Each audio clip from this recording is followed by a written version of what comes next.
Umar ibn al-Khattab has a very interesting story, because when he came to Jerusalem, there was no bloodshed, there was no fighting.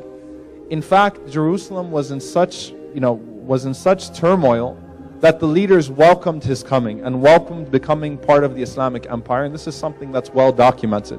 But they told, because it was tradition that the Khalifa would stay in Medina, the stronghold, he should not leave his city. They told Abu Ubaidah Jarrah, they said that we will not give the keys to the city except for your leader. We will only give it to him. So he's got to come and he's got to take the keys himself. And so basically what we find is that Heraclius organized a welcoming ceremony for Umar ibn al-Khattab to be handed the keys of Jerusalem. He invited the Patriarch of Rome as well as the Bishop of Jerusalem. In fact, leaders from the Jewish community were there, ambassadors from all over the world were there, and he spread out for Umar ibn al-Khattab a red carpet that spanned over 2 kilometers long. So it was a long red carpet. You can imagine. When he just starts making his way there, he's going to already be stepping on a red carpet to show him a good welcome, and to, because they heard of his justice, and to truly give him royal treatment. And also beforehand, they also invited for the 2 leading Muslim generals, Abu Ubaidah al-Jarrah and Amr ibn al-As radiyallahu ta'ala anhu, to be in attendance when Umar ibn al-Khattab comes. So back then you didn't have first class, seating or anything like that, but I'm sure they sent them some first class horses or first class camels. They took care of them. They furnished their stay in Jerusalem. They even provided them garments. So there was a special type of garment that you needed to wear at this historic ceremony of handing the keys of Jerusalem over to Umar ibn al-Khattab. Now Umar ibn al-Khattab, if you read about him, and by the way, he's the 52nd most influential man in world history according to Michael Hartman. That's the book of the 100 most influential people in the world. A man of justice, a man for whom you have actually a statement in the United Nations Charter. There's actually a statement in the UN Charter from Umar ibn al-Khattab. How can you enslave a man who was born free? That he was the first one to say that. So he's a man whose justice is well known, who history has been kind to. And Umar ibn al-Khattab was a person of much simplicity. Big, huge man, okay? Gigantic in the true sense of the word. The description of him is that if he sat on a horse, his feet would touch the ground. It's a huge individual, huge human being. Very intimidating look because of how big he was. And he set such a tone of justice during his rule. I'm talking about in the rule in Medina. So Umar ibn al-Khattab, he asked the people in Medina, he said, should I go there to take the key, or is this some kind of setup or some kind of plot? Am I going to be killed? Is this a wise decision? It's never wise for the leader to leave his base. They said, you know what? For this case, it's okay. He went out there. He took with him 1 servant, and they had 1 camel. And he made a deal with the servant beforehand. He said, on the way there, I'll ride for half of the time, and you pull me, and then you ride for half the time, and I'll pull you. So they took turns, 50-50.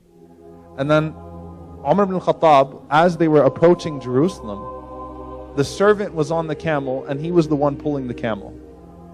Not only that, but right before they got to Jerusalem, he fell into a mud puddle, so his clothes got covered in mud too. And he's pulling the servant, and he's covered in mud, and he has 17 patches in his cloth. And, everyone is waiting there with their best clothes.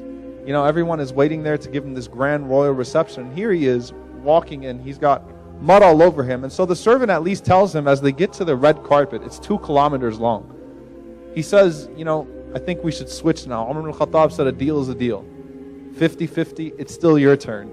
So, but you're kind of going in to take over the greatest city in the world, No. You stay on the camel. We'll keep walking. Umar ibn al-Khattab comes walking with the camel, and the people are waiting, and the people are standing out, and they're waiting out their windows to see who this great leader is. And they see this man coming and running with a camel with dirt all over his clothes and 17 patches. So Abu Ubaidah and Amr, they were the 2 that were invited to be part of this reception. Abu Ubaidah, who himself was a very simplistic man but recognized the situation at this point, Abu Ubaidah, he gets upset with this. He goes and he walks out to Umar ibn al-Khattab. He's like, I got to take care of some business with the leader before he comes and takes the key. And he says, you've embarrassed us. You've humiliated us. These people are all dressed nice. We want to, you've got to show that you're a strong leader. You've got to show your best clothes and things of that. You've embarrassed us. And Umar ibn al-Khattab, he became upset. And he said, نَحْنُ قَوْمٌ أَعَزَّنَ اللَّهُ بِالْإِسْلَامِ. We were a people who God gave dignity to through faith, through Islam. And if we seek honor and dignity and glory through any other means, we will surely be humiliated. Meaning, I'm not that superficial person I used to be.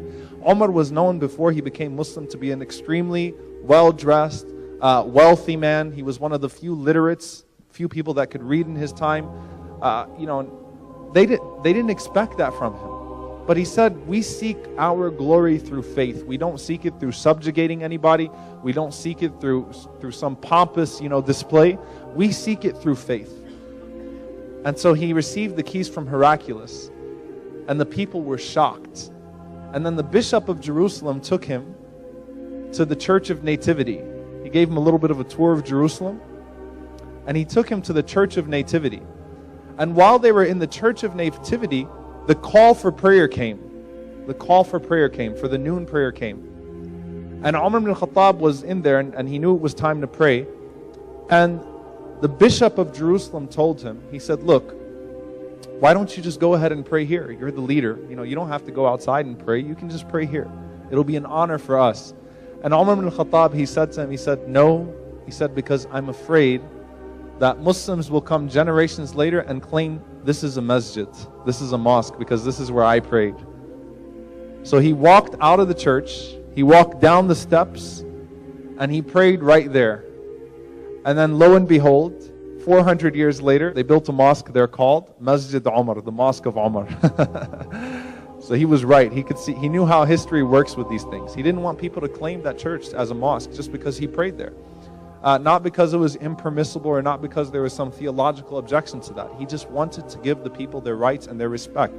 He also made the famous Pact of Umar, which essentially guaranteed the rights of all citizens there, guaranteed the rights of people to practice their own faiths. Christians and Jews not only were allowed to live in peace, they were allowed to judge each other by their own law.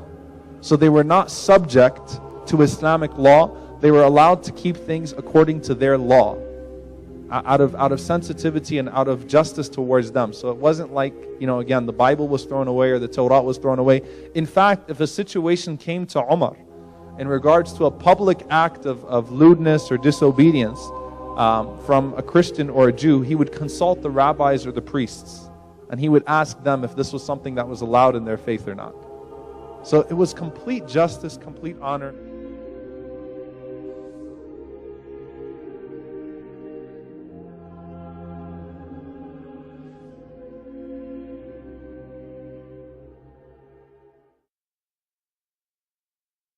Mm-hmm.